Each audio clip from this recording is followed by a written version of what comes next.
Elhamdülillah vahdehu ve salatu ve selamu ala men la nebiyye ba'dehu. Euzu billahi mineşşeytanirracim. Bismillahirrahmanirrahim. Esselamu aleykum ve rahmetullah. Əziz müsəlmanlar, bugün sizinlə bərabər Buxarinin Ədəb-ül Mufradına devam edirik. 68-ci fəsil qonşunun şikayəti. Əbu Hüreyrə radiyallahu anhu rəvayət edir ki, bir nəfər Peyğəmbərə sallallahu aleyhi və səlləmə Ya Rasulullah, mənim bir qonşum var, mənə əziyyət verir, dedi.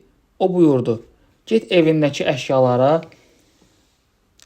yola çıxart. Adam gedib evindəki əşyaları bayıra çıxartdı.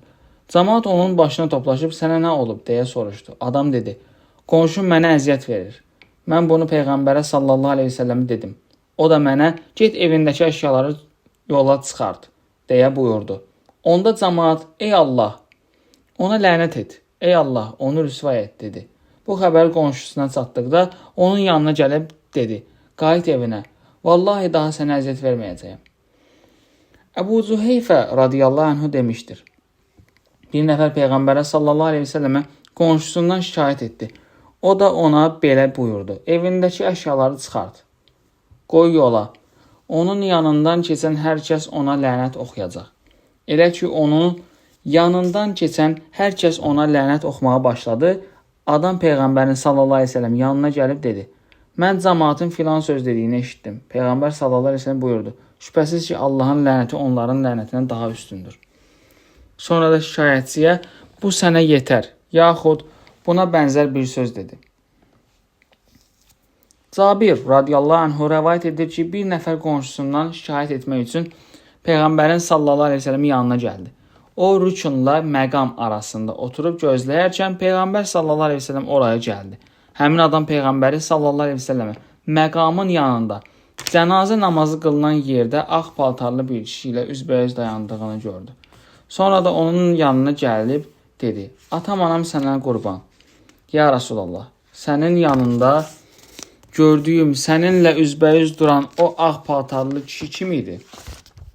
Peyğəmbər sallallahu aleyhi ve sellem dedi, sən onu gördünmü? Adam bəli deyə cavab verdi. Peyğəmbər sallallahu aleyhi ve sellem dedi, sən çoxlu xeyir gördün. O Rəbbinin rəsulu, elçisi Cəbrail əleyhissalam idi.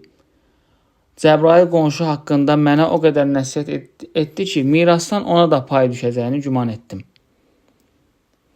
69-cu fəsil. Qonşusu mənzilini tərk edənədək ona əziyyət verən kəs. Soban radiyallahu anhu demişdir. 3 gündən artıq bir-birindən əlaqəni kəsən elə 2 nəfər yoxdur ki, ikisindən biri həlak olmasın. Və əgər beləcə küsülü halda ölsələr, hər ikisi həlak olar. Qonşusuna əziyyət verən onu alçaldan, beləliklə də onu öz evindən çıxardan elə bir adam yoxdur ki, həlak olmasın. 70-ci fəsil. Yahudi qonşu. Mücahid demişdir, mən Abdullah ibn Amrın yanında ikən onun xidmətçisi qurban kəsilmiş qoçun dərisini soyurdu. Abdullah dedi, ay uşaq, qoçu soyub qutardıqdan sonra ilk əvvəl Yahudi qonşumuza verərsən ətdən. Cəmaatın arasından bir nəfər dedi, Yahudiyə, Allah səni islah eləsin. Abdullah dedi, Peyğəmbər sallallahu aleyhi ve sellem qonşu haqqında bizə o qədər tövsiyə etdi ki, qorxduq və ya güman etdik ki, ona mirasdan pay düşəcək. 71-ci fəsil. Hörmətli olmaq. Əbu Hüreyrə radiyallahu anhu demişdir. Bir dəfə səhabələr Rəsulullahdan sallallahu aleyhi və səlləmdən soruşdular. İnsanların ən hörmətlisi kimdir? O dedi, onların ən hörmətlisi Allahdan ən çox qorxanıdır. Səhabələr dedilər, biz səndən bu haqda soruşmuruq. O dedi, Allahın sevimli dostu İbrahimin oğlu, İshak Peyğəmbərin oğlu, Yaqub Peyğəmbərin oğlu, Yusuf Peyğəmbərdir. Onlar dedilər, biz səndən bu haqda soruşmuruq. O dedi, yəqin ki, siz məndən ərəblərin əcdadı barədə soruşursunuz. Onlar, bəli, dedilər. Onda o belə buyurdu. Biləsiniz ki, cahiliyyət dövründə xeyirli olanlarınız, əgər şəriəti anlasalar, İslamda da xeyirli olacaqlar. Həm itaətkara, həm də günahkara yaxşılıq etmək fəsli. Muhammed ibn Əli İbnül Hənəfiyyə yaxşılıq əvəzi ancaq yaxşılıq deyilmi? Ayəsini izah edib demişdir. Ayə həm itaətkar, həm də günahkar üçün yazılmışdır.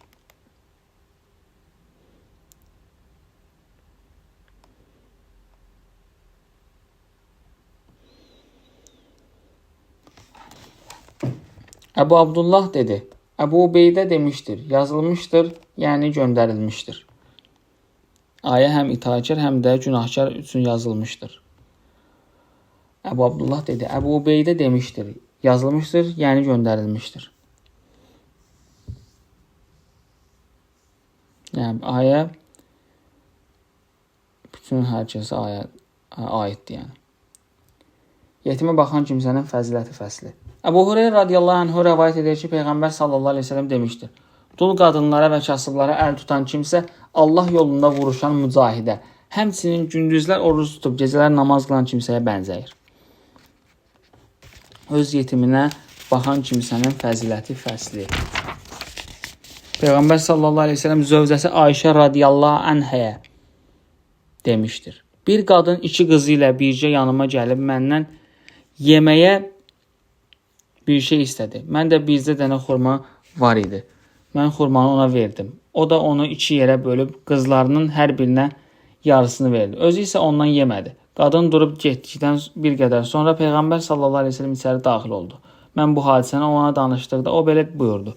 Kim qız uşaqlarına böyülük edib onların qayğısına qalsa, bu qızlar onu cəhənnəm odundan qoruyan bir sipər olar.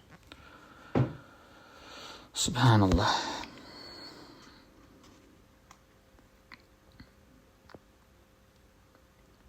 Hələlik bundan kifayətlənək.